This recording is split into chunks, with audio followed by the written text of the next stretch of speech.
What's that thing? I never signed a release. So I can say whatever the fuck I want to, right? I'm an addict named Tony. I'm kind of loud, so I don't know if I even need this microphone. I do? You can hear me all the way. I love coming to Cedar Lakes because people will be like, I couldn't see you, but I could hear you. It's always hard to get started, you know what I mean? Like, if you see me, like, I'm loud, and you can take me just about anywhere, and I will talk to complete strangers, and we'll hug, and we'll carry on. But inside, I'm like a nervous ball right now. And I usually am. Sooner or later, I'm going to cry and get it out of me, and then we can move on, you know what I mean? At some point, it's just like, I don't want to let you down. Damn, we almost had it. Because you've never let me down. You know what I mean? I really appreciate everybody that's been here at convention. Maybe I'll say some things I don't usually say. Like everybody, my sponsor, he's on call tonight, and he couldn't be here. And I was like, man, you've heard this a million times. I'm just going to say the same thing I always say, you know. But the good news is this time, hopefully it will be on CD, and the next time you ask me to come speak at your home group, I can just give you the CD and you can play it. All right? And we'll work that out. That'll be great. I can recover and sit home and watch Netflix, right?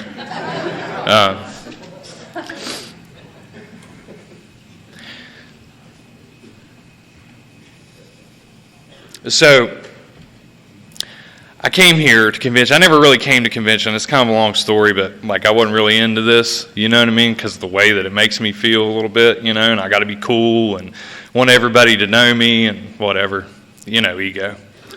And in that back room, I came here on a Friday night, man, and I was hopped up on coffee. Like, you ever been in a fellowship home before? And the coffee they make, and that's like all you got to drink, and you just drink that, and then you come to convention, it's like 10 times worse. Because I don't know a lot of people, and I'm just smoking cigarettes and drinking coffee like a freight train, you know what I mean? And they have the welcome meeting on a Friday night, and I got up there, and I was nervous, like I am now, and I just started telling jokes, like bad jokes. Like I was like, you know, why do crackheads like it doggy style? So one can pick the carpet while the other one looks out the blinds. And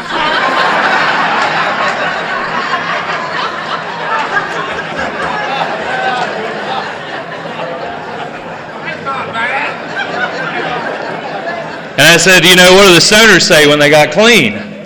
Man, this music sucks. And like there was this guy in the crowd, and he was like, that dude's had way too much coffee. I'm kind of naturally like that a little bit. But then like I told him, today I had 364 days clean. And the room fucking went nuts. Fucking nuts. You know what I mean? Like there'd been some stuff that had happened already in recovery, because like I said, I had 364 days clean. But in that moment, like I really felt home. You know what I mean? Like I felt home. Because I don't want to push you away. Like I don't know if you're like me or not, but I'm not really good with solutions. I'd rather just sit in the problem for a little bit. You know what I mean? We'll just kind of drag it on, apathy and procrastination. So I'm going to cuss a little bit, but I'm not like the guy that's going to tell you to call your sponsor. You can come tell me. I've been working on it, man.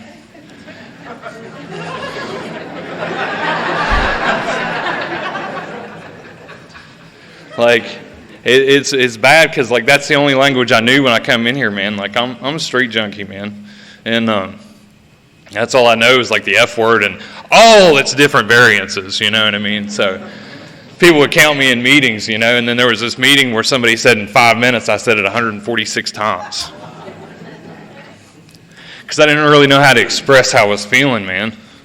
That's all I knew. And so I've been working on it. My daughter's been helping me. She has a coin jar. It's a quarter pop. Pretty sure I put new tires on the ice cream truck this year. So we're trying, man. We're trying. So, like, I didn't grow up in West Virginia. I was born in Charleston, West Virginia. I was born in Charleston. I'm part of the curse. You know what I mean? They say if you're born here, you end up back here sooner or later. So that's me. We left when I was real young. My parents are good people. You couldn't tell me that when I was young. You know what I mean? Because I was already playing the blame game at a real young age. And they're blue-collar people, man. My mom's a nurse. She was a professor of nursing for a long time. She was a teacher. My dad was a surveyor. He would work his ass off Monday through Friday out of town somewhere and then come home on the weekends. And like, everybody's got their faults, you know what I mean? And so we moved down there, man, and I just always felt like an outsider, you know? Like, there's some shit that happens to some of us when we're a kid. Doesn't need to make us any different than we are, you know what I mean? It doesn't make me who I am today. I was a real fucking mean kid. I almost got completely kicked out of my elementary school. You know what I mean? I was early on. Like, holidays would come around and I would get like one of those plastic hammers and they'd have the little witches that were hanging from the fucking ceiling. And I would tear them up, man. And I tore the Christmas tree up. I don't like holidays, man.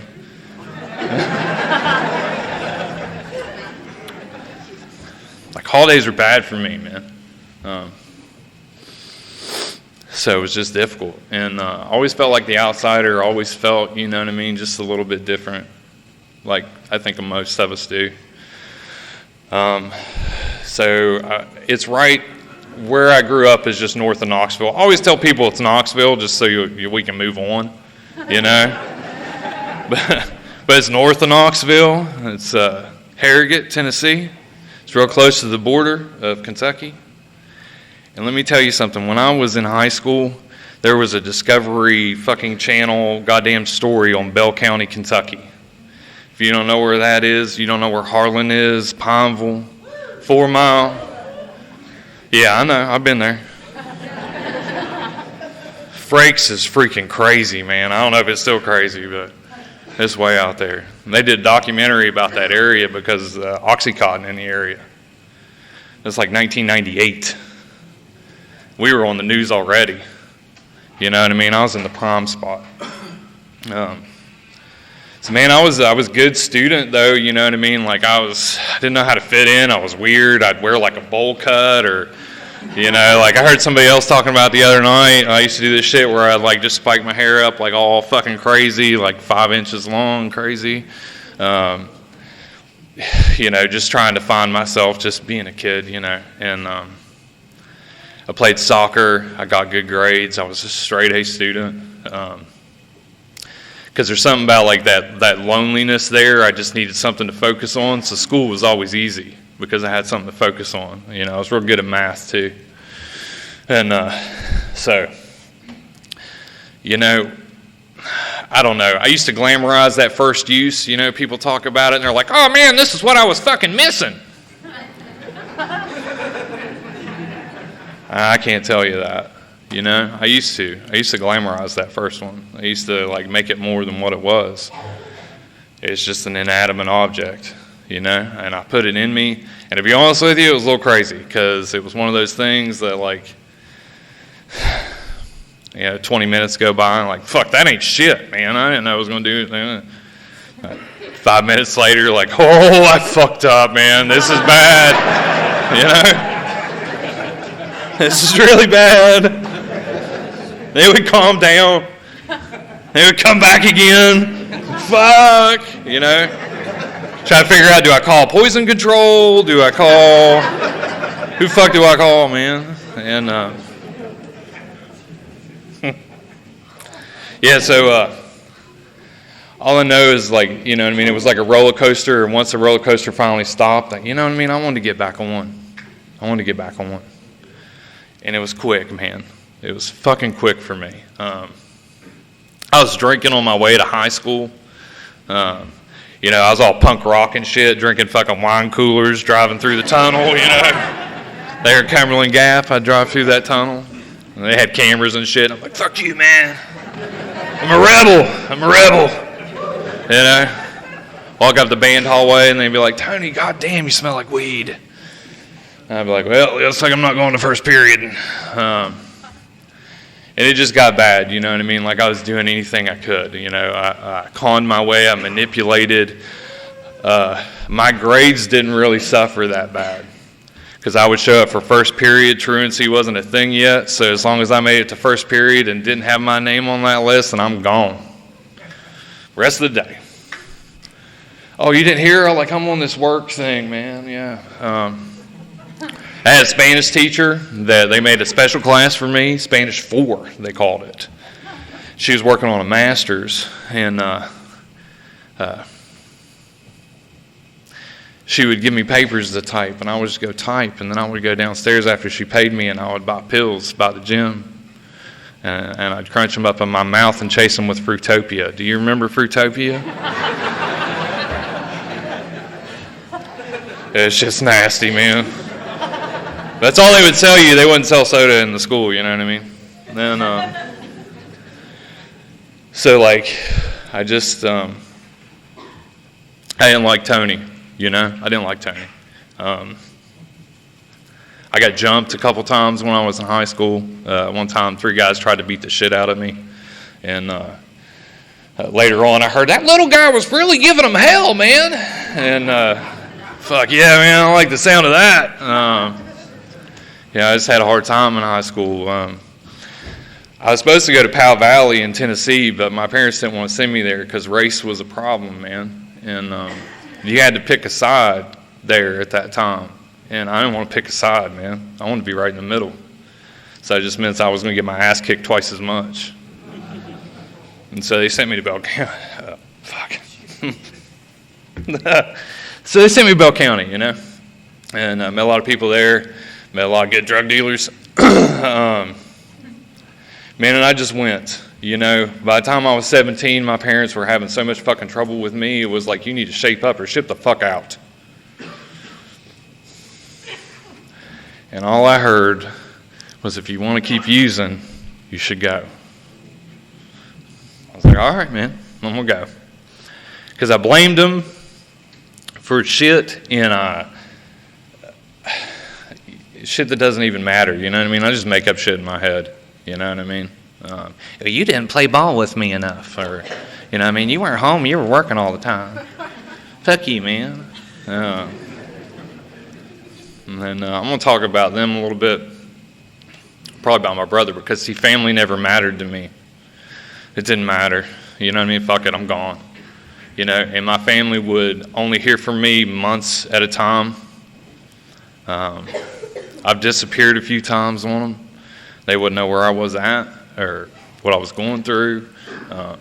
And I didn't care because I'm self-centered and it's all about me. And so, man, I just,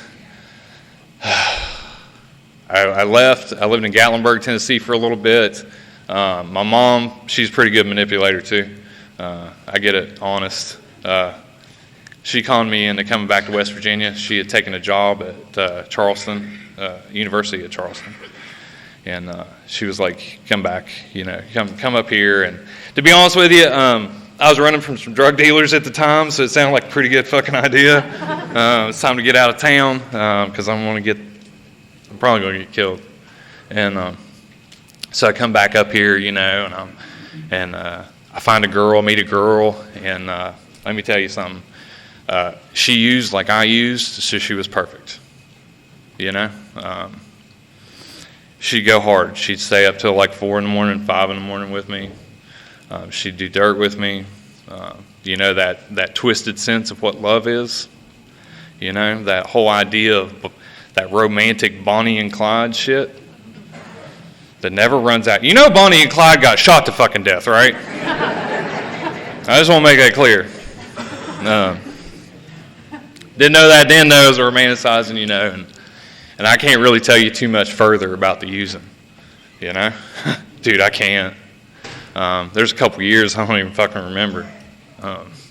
We moved, you know, we'd move, go somewhere else, you know what I mean? Got in some trouble, you know what I mean? All that shit that we all do, you know what I mean? I'm probably telling your story. Fucking, I heard the Friday night speaker was up here last night. When I left here, I was like, God damn it, he told half my shit. You know what I mean? Because that's how we relate here. You know what I mean? I got to tell you, I was telling somebody earlier about Third Step, and I come into meetings, you know. We'll get to that later, but I come into meetings and I hear people share some shit. They'll be like, "Oh, this is going on and this is going on." I'm like, "Was that motherfucker ear hustling me outside?" Because he's talking about what I was talking about. I used to take offense to that. You know what I mean? Like, what the fuck, y'all? I can't trust y'all. I just can't trust you. You know what I mean? But then I hear people share some, you know what I mean? It's my story. And, like, I'm home, you know? I'm not alone. Never alone, never again. So that same girl, let's talk about her for a second. I'm going to talk about another one up here in front because she's sexy. But that one, man, we got like kids and stuff, and that comes later, but let me say, you know what I mean? Like, I just kept getting in trouble, and, you know what I mean? Life is bad, and fucking, you know, I'm sleeping in a basement, and fucking, you know, just the same old shit. And, that girl, she decides she's going to start going to meetings, going to fucking NA meetings. Now, I've been in trouble before, you know what I mean? Like, I got in trouble, and they sent me, like, I remember the first time they sent me to a doctor, he was like, "Oh, he's just got a vitamin deficiency. That's what it is." You know? And then they, you know what I mean, they send me something else, you know, and I'd seen our sister fellowship or whatever. If y'all here, you're welcome. Have fun at the dance. So I'd seen this shit before, but she wanted to go to this NA thing. And I didn't understand why anybody would want to quit getting high. It just didn't register to me. So I was pretty sure she was fucking somebody else. So I started going to meetings.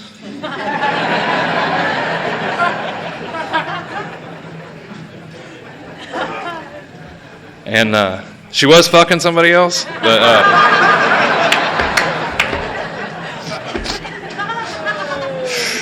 can't make this shit up, man.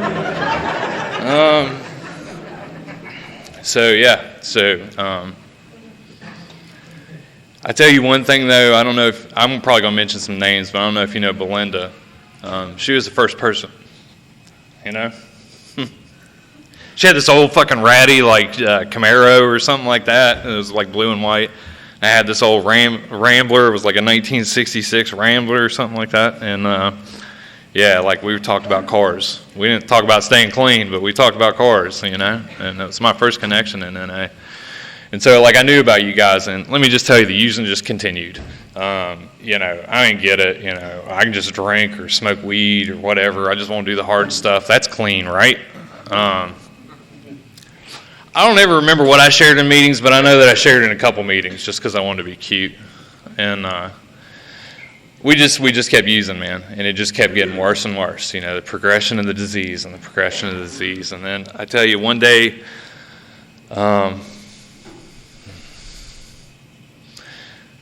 like my parents tried to find me once, man. We'll talk about that, but like my parents tried to find me once. I disappeared, and that girl had called them, and so you know it's bad.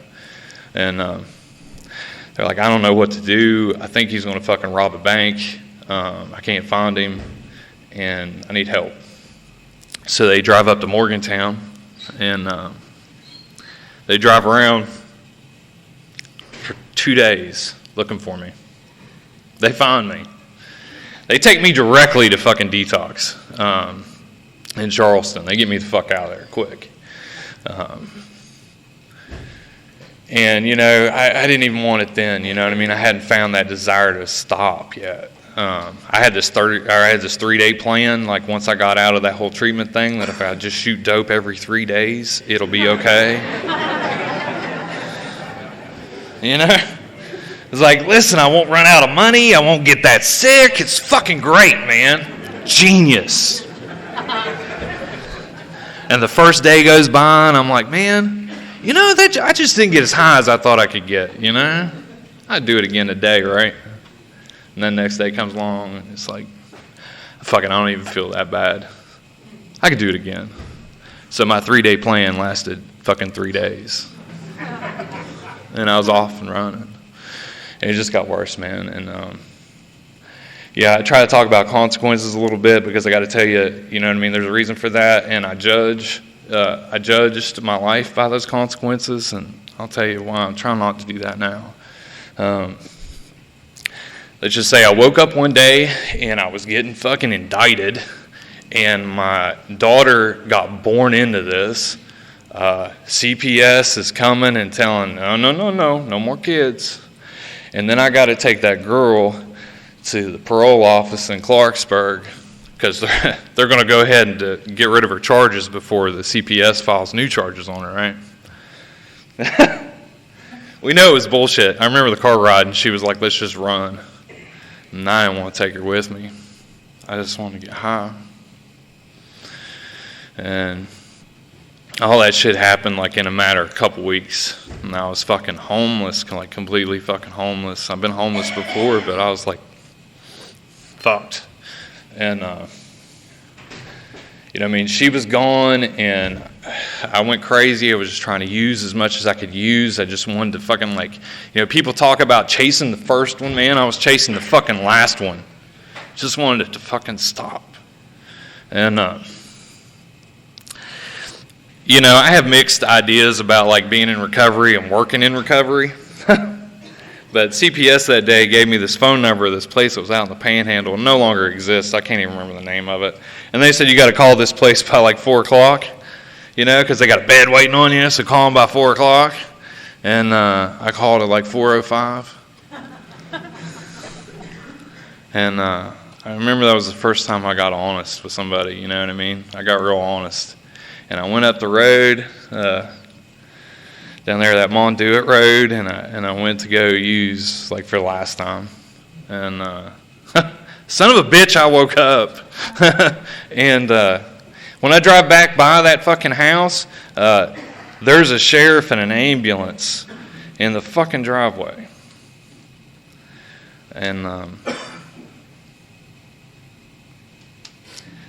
me being the person I am, I'm like, well, fuck you, man. I'll drive to the hospital.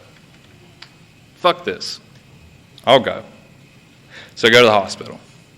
And that's how my higher power likes to talk to me. We'll probably talk about it a little bit. So I go through a lot of different treatment facilities. I was sick for a minute, like for a hot minute. Too long. And they sent me to Fairmont, West Virginia. And where's my Fairmont people at? They're fucking killer, man. There's some great recovery up there. And I got court ordered to this place run by this big old dude, and he always called me a trifling motherfucker. God damn it, man. And he just, Jesse, I don't know if you ever got to meet him, man, but he had a huge fucking impact on me. Although I didn't quite stay, you know what I mean? But I go to meetings, and I'd sit up front, and I'd talk shit, and I got a sponsor that was, he's getting married to another recovering addict, so he couldn't tell me to not be in a relationship. Because I already got this little rehab romance thing, And, it gets worse. We're not going to talk about it, though, but just trust me on that. And, he was out of town all the time. He had one of those types of jobs, so I was probably never going to see him in a meeting, so that's perfect. He would say, you know what I mean, like, hey, man, I'm coming in, man. You got that step ready? You got that second step ready? And I'd be like, dude, I'll be ready in give me an hour and a half, and I'll be ready. And I would run upstairs. Fuck it. Right, whatever I could. And then go on, man, because, I was still living that fellowship home fucking lifestyle, you know what I mean? As soon as I can get out of this paper, as soon as I can get out of this consequences, because I'm court ordered, and then, fuck it, man, I'm good. You know what I mean? I was still going about the consequences. And it didn't work out too well, man. I got some pretty crazy stories there. The fellowship home caught on fire at 4 a.m., and I wasn't there. The house manager thought I was out, screwing a chick.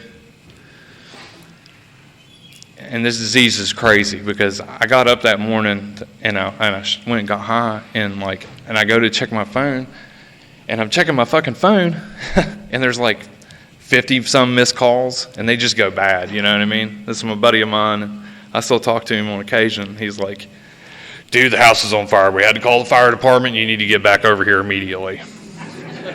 End of message. New message. Dude, I'm serious, dude. You got to get the fucking back over here. You know, by the end of it, he's like, dude, we're in the van with Jesse, and, like, you need to call him, dude, seriously. And I was like, fuck, what do I do now? I just went and got high. You know what I mean? There's that point in, like, our literature that talks about there comes that moment where it's just you and your higher power. Man, I never wanted to work on a higher power. You know, I'm pretty sure I can just do it my way. If I can just do that first step and then we'll just jump straight to 4, it'll be cool, man. Yeah, I got to figure it out. It's like my mom was kind of religious. She still kind of is. You know what I mean? I got all those resentments and misinformation just like you. I'm not unique at all. And that day came, man, where some dude, I was having a bad fucking day, and he was in the same situation, and he had some shit, and we got high. I remember putting it in my pocket and being like, I'll call my sponsor. He'll stop me. No, didn't happen. You know what I mean? And so, like, I'm on paper, and I'm checking in with the PO, and this is before piss test advanced to a certain level. And I was faking it, and I was you know what I mean? I was going to see Dorothy and shit, and fucking. There wasn't any consequences. I was maintaining the lie. I was living in a fellowship home with every fucking available thing to help me stay clean. And I wasn't utilizing it, you know. You can get high anywhere, and you can get fucking clean anywhere, man. And so it got bad. And the consequences didn't really come. I kept a job. I was maintaining like a couple different relationships with females. And I was living in the house. And you know what I mean? But it just hadn't happened yet. But I got to tell you, this day came where like I just felt so fucking empty. Like, I can't do this anymore. This is all I'm ever going to fucking be is this. I'm going to be a junkie for the rest of my fucking life. And I'm sick of it, and I can't do it anymore. And I was on the 3rd Street Bridge in Fairmont, and I was just going to fucking jump. I had enough. And dope kind of saved my life that day because I had just a little bit left. And then, so I went to my home group to get high because I had a key. Y'all some trusting motherfuckers, I'll tell you that. And I just stayed there. I was supposed to be back at the house, and I wasn't coming, you know, and I didn't check in and all this shit. And my home group was there, and I got talking to some of them, and they were like, let us take you to detox, you know. And I went to fucking detox. And luckily, the court system allowed me to do like 6 more months somewhere, and they sent me to Beckley, West Virginia. I was pretty sure that they were going to I was going to have to walk like 5 miles to get a pack of cigarettes. I never lived anywhere smaller than Morgantown. And kind of scared me a little bit. And there's some fucking awesome people there. It was definitely like part of what I needed. You know what I mean? There was a different feel because like up in Fairmont, it was kind of like that whole like fucking sit down, shut the fuck up shit. And then you got to Beckley, and there's all these fucking hippies, man. They're like, we love you. I love you. I got the best of both worlds, man. I really did. And so when I started this, I was talking about that room, and I just needed a minute so I could calm the fuck down.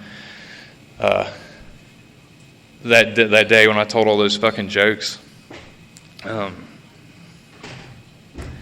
We don't have tables in here anymore. It's because people like to stand on them. Sorry. Fuck. And so there's a picture of me standing back there on one of the fucking tables, and I'm like, yeah, and I'm fucking loud, like you can hear me. And so I had a year clean. You know that day that I was in my home group and I was like, fuck, and I got to go detox? It's really because you guys said, if you give us a year, just give us a year, and do what we ask of you. If you don't like it, we can refund your pain and misery. I'm standing on a fucking bridge, man. Like, that's what my life is now. Like, I care about it that fucking I just want it to stop. So why not just give this thing a try? Because I've tried a bunch of other shit, you know what I mean? Like, the doctor gives you some shit, and yeah, that works out well. Just shit like that. And it never worked. So, like, I bought the fuck in. I bought in. You guys, give us a year. So I bought in, and like, I'm in Beckley, and met Chucky Love there. That picture I'm talking about of me on there, Chuck gave that to me. It sits by the bedroom door. Hasn't moved yet. It's good to know that feeling, you know what I mean? I get excited down there with Clean Time Countdown and all that shit going on, man, because I don't know where you live, but I know, like, we're right around, like, Huntington and stuff, and I know it's bad fucking everywhere, but it's fucking bad, man. We just lost Kenny, you know, and we lost John not long ago. Fuck. Anyway, I miss him, and I miss Chuck, too. Chuck's not here anymore, man. I got a good story about him. I'll try and get to it.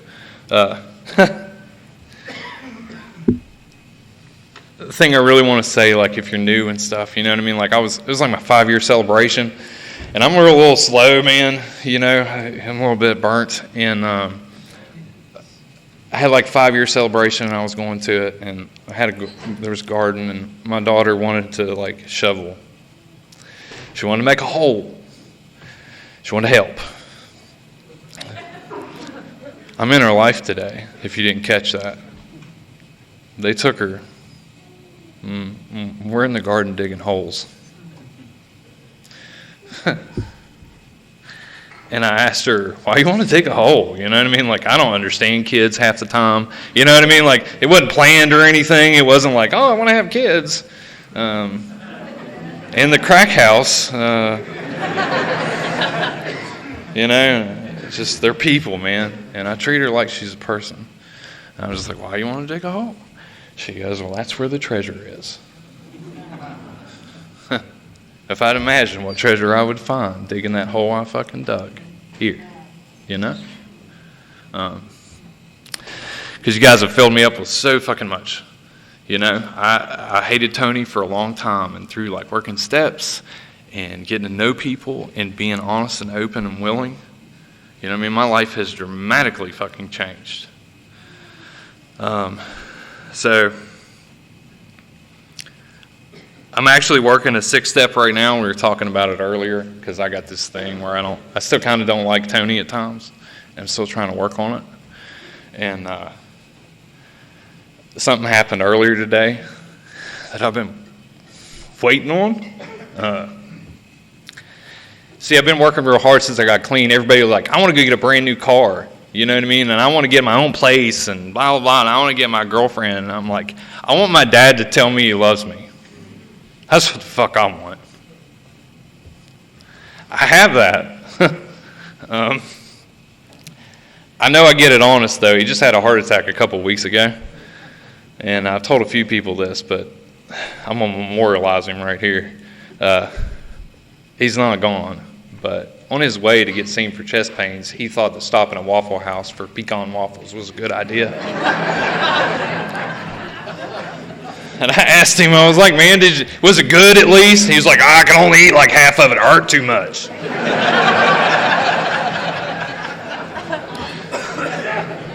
Get it honest, you know what I mean? Like, get it honest. And like, I've worked really hard with them, you know, and it's not been easy. My dad sat at his kitchen table, and that time I told you about where they had to come find me. We were sitting there, and I'm joking. I always like to joke. Because I didn't get clean to be fucking miserable. And so there's some story about there's rise of heroin in Putnam County, and I just kind of joked, like, I'm glad I'm not a part of that today.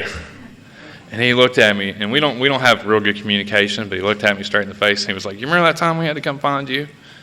You're the biggest piece of shit I've met in my entire life.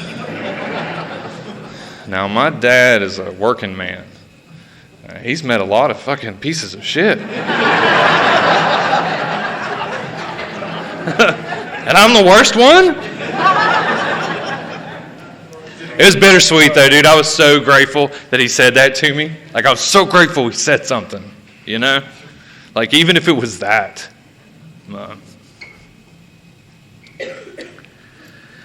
So, like, my brother, like I said, I left pretty young, and he's younger than me, and he didn't have a brother anymore. And I just left. And, you know, there for a while, you get clean, and it's like you expect things to happen, you know? Man, I got 30 days. Let me borrow your car. Yeah? Come on, man. Listen, they didn't trust me very much, you know what I mean? I had like a year and a half before they leave me alone with my daughter. I don't know. They just didn't trust me. That's okay. I earned it. So, my brother, we don't have a real good relationship. You know what I mean? Like, I got, my clean date is May 8th of 2009, and we've just started talking recently. I got like 8 years clean. And the first like 3 or 4, not, you know what I mean? Like, he works, he's out of town, we're both busy people, I get it, you know what I mean? But I called this fucking dude, and he wouldn't call me back. Well, fuck him. You know what I mean? I called him, it's his turn. You pick up the phone and call. Asshole. And I was working steps, and I saw what I was doing. I was just blaming him again. It's his fault. It's his fault for not calling me fucking back. And you guys taught me to put in the work. You put in the work, and you leave the results to something else. Fuck. I hate work. So this past year, I've been calling him and texting him about dumb shit, you know. Just say, hey man, you left a pair of pants at the house, you know, just so you know.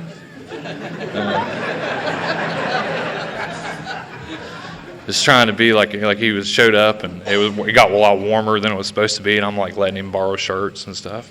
Oh, I'm a big brother. He called me today, and he's like, dude, what is all this stuff I see you on social media? You're fucking tagged in. What is it? You're like the keynote speaker or something? I'm like, dude, I'm just one of the speakers, you know. And he's like, dude, I'm fucking proud of you.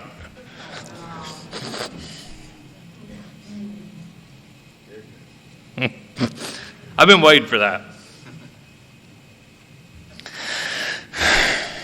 Because that's the shit I want. I don't really care about all the material stuff, man. I care about that shit. So, man, it was real fucking awesome to hear that. He left a voicemail earlier, and I was like, I was trying to talk to my sponsor. I'm listening to him. I'm like, not gonna cry. John Wayne. I'll rub some dirt on it and walk it off.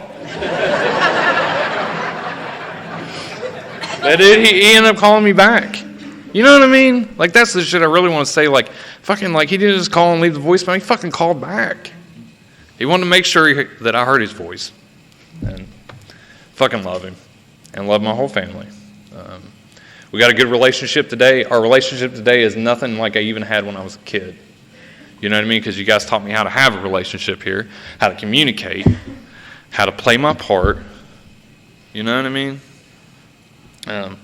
So I miss the fuck out of Chuck. Chuck helped me off the ledge a couple of times, and so I'm going to tell the story. So, man, we lost Chucky Love. I don't know if you ever met him. He always wore these fucking tie-dyes, and he'd do this little dance, and fucking loved Chuck, man. And talked to his widow, actually, 2 days ago. And when we lost Chuck, the last time I had ever been with Chuck was at this fucking camp out. And it was me and him and Cliff. I don't know if Cliff's in here, but Cliff's a hippie too. It's kind of weird, you know what I mean? Like, I would be with these dudes with the tie-dyes, and then I'm in all black. It would be it's a little different, but you guys love me anyway. And so, you know, I'd moved, and I was going back to school and stuff, and I got an opportunity to go back to this camp out. And I was like, man, last time I was there was with fucking Chuck. And there's a lake there, and the last time we were there, we were swimming in the lake, and Chuck really wanted to swim in that lake that day. And So we go back there, and I got to tell you, it was usually like pretty warm. It's like 70-something degrees in there, out there. And that weekend that I went was the first one back. I'm pretty sure it was like, it didn't get above 60. But this is West Virginia, right? We're West Virginians.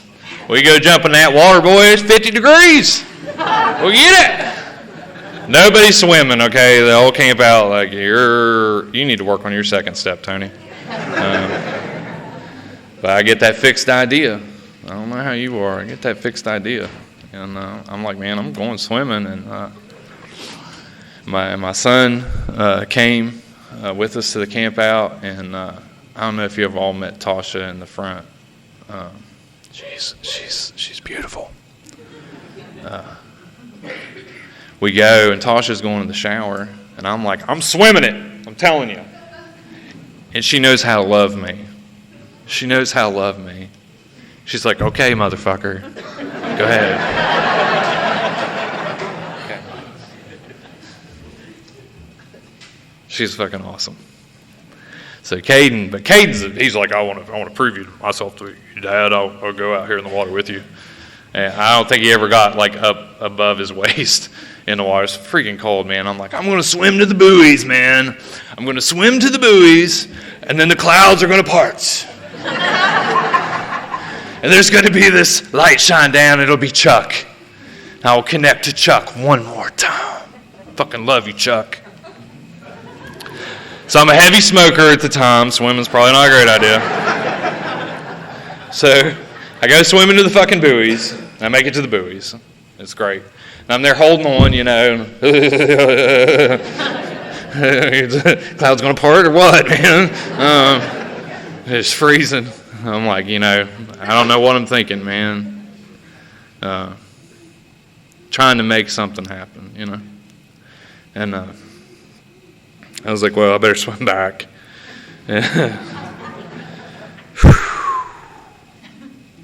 So I started swimming back, and it's cold. Like I said, I was a heavy smoker. I was smoking like a pack of Camels a day, and I quit, but then I didn't. And I don't know how lakes get currents in them, but this one had a current in it. It was pretty windy, so I'm like swimming, you know, and I don't really seem to be going anywhere. Sure as hell doesn't feel like it. So I'm like trying to do the breaststroke. I'm like, let me flip over on my back, you know. Not the best swimmer in the world. And I'm a little heavy too. And so I'm like trying. I'm like, this isn't working. And I can see Caden off in the distance, you know, and I'm waiting for Tasha to fucking come out of the shower, man. Like, if she could come out of the shower, I'm probably going to yell at her, like, hey!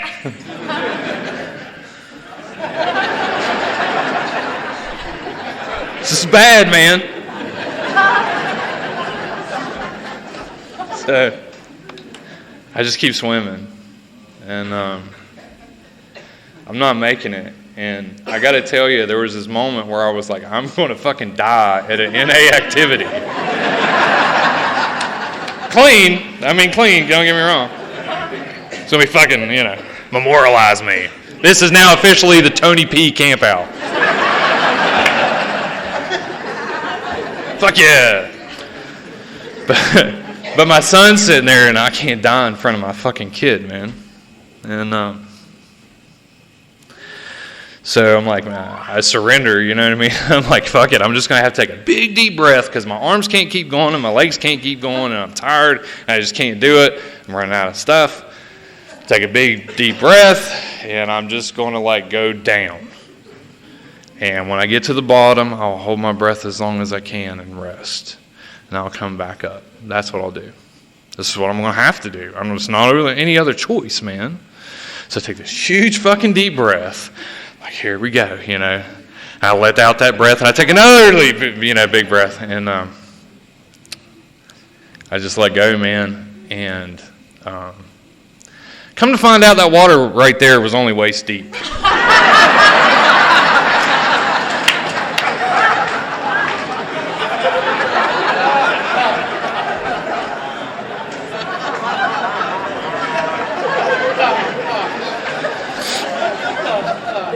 It took me like almost a month to tell anybody that story. I was so embarrassed, man.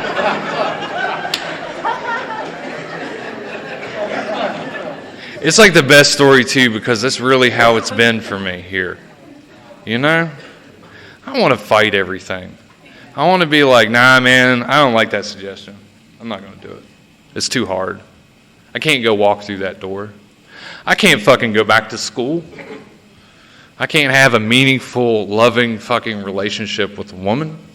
You know what I mean? So full of fear, so full of doubt, shame and shit like that. That's all it ever is, man. It's fucking waist deep. It's all it ever is, you know? Suggestions are never as hard just as long as I fucking take them. It's pretty much that easy, you know? So we're like at 46 minutes.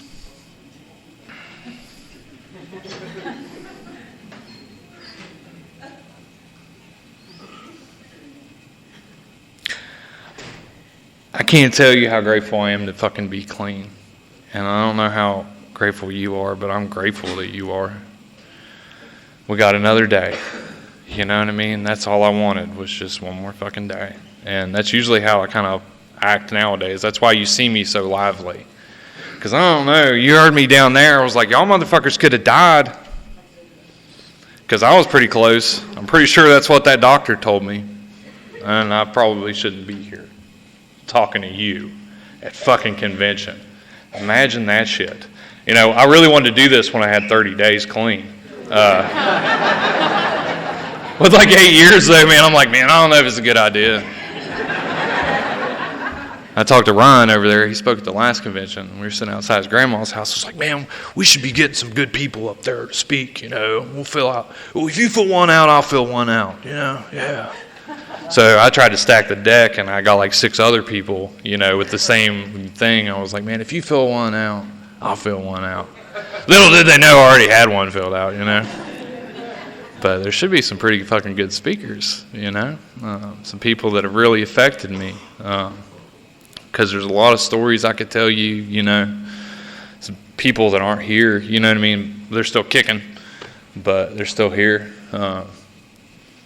You guys have always like made me a part of.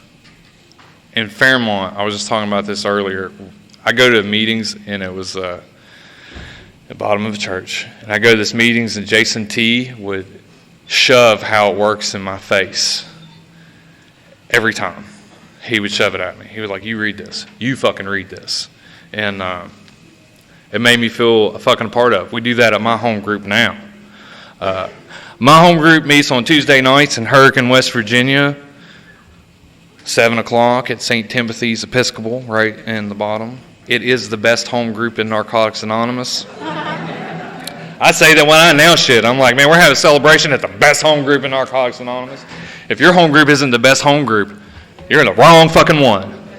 My home group is the best home group. My home group is fucking family. We just had a wedding. One of us got married. We're all there hanging out, doing stuff clean. You know what I mean? We're family there. We talk, you know, like, hey, I'm not going to make it tonight. Whatever, man.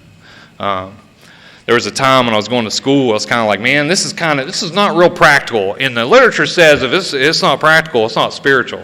Yeah. I should just get a home group in Huntington. That's what I should do. And I would go to these home groups, and I never felt at home. But at my home group, I feel fucking at home. Because David H. and Wes R. kept that shit open. You know, the thing I forgot to tell you about that time, my parents come and got me, and before I had the whole 3-day fucking thing, I had to go sign this paper, right? And I don't know why. I cannot tell you to this day why. But I would show up at that meeting in Hurricane on Tuesday night in 2005 to get a paper signed. And I'd forge all the rest of them. I don't know why I did that to this day. That's my home group now. They're still there. They still kept the doors open. It was the same guys. You know? So just remember that when you show up at your fucking home group and you're like, nobody's here and this sucks and fuck it, we should just close the meeting down. A motherfucker like me is coming. I just may not be there tonight, but I'm coming, you know?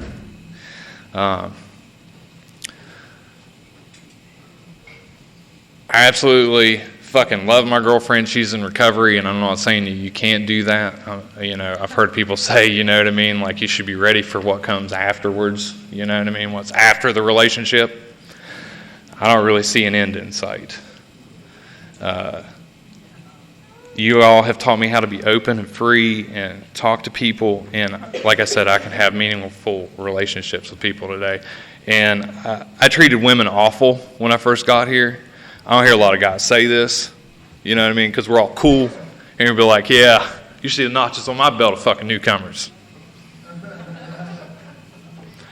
Don't get offended, ladies, if I don't hug you and you don't have a ear clean. My sponsor told me I wasn't allowed to hug women for 30 days. That got so bad, you know? And we got to let people live, man. You know? Let a motherfucker live. And it's cool, I know I did it, and I'm not saying, you know what I mean, I'm so great now. You know what I mean? But let fucking people live. This shit is serious now. Shit is serious. It just takes one. It used to be like kind of funny. They'd be like, well, that one time might be your last time. Well, motherfucker, welcome to 2017, where that's a real good possibility. Real good fucking possibility. So, like, when I started off, I was talking about higher power, and I just want to say something real quick. Like, something happened to me the other day. I've always had a problem with it. You know what I mean? I'm fucking unique, right? Like, you all have never had a problem with it, right? So, I've always had a problem with it. I've struggled. People be like, well, just use a doorknob or a chair. And I'm like, fuck you, man. Or use a tree. Like, give me a chainsaw. Just can never get down with that, you know what I mean? And because I was always Billy Badass, you know what I mean? You know how many drug dealers I've robbed and this shit I've done? Let me tell you a couple more war stories, you know. Come to find out I'm a fucking nerd. I just graduated from Marshall with an engineering degree. And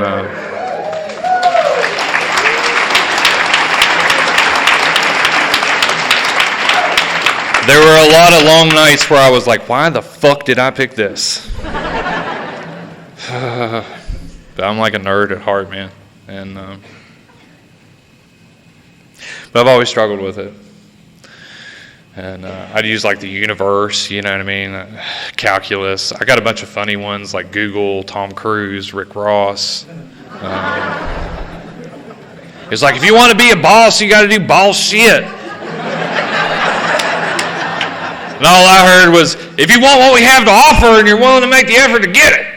That's what I heard.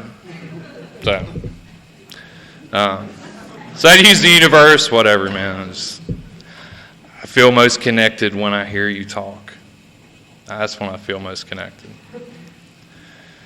So this a couple years ago, my son again, he was at this picnic with us. My daughter was there.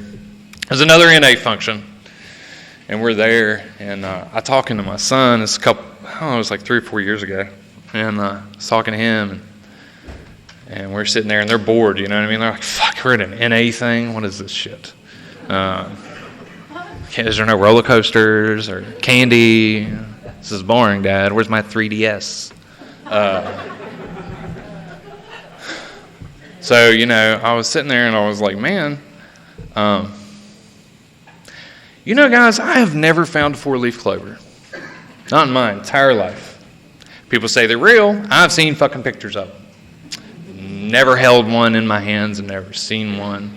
Never picked it myself.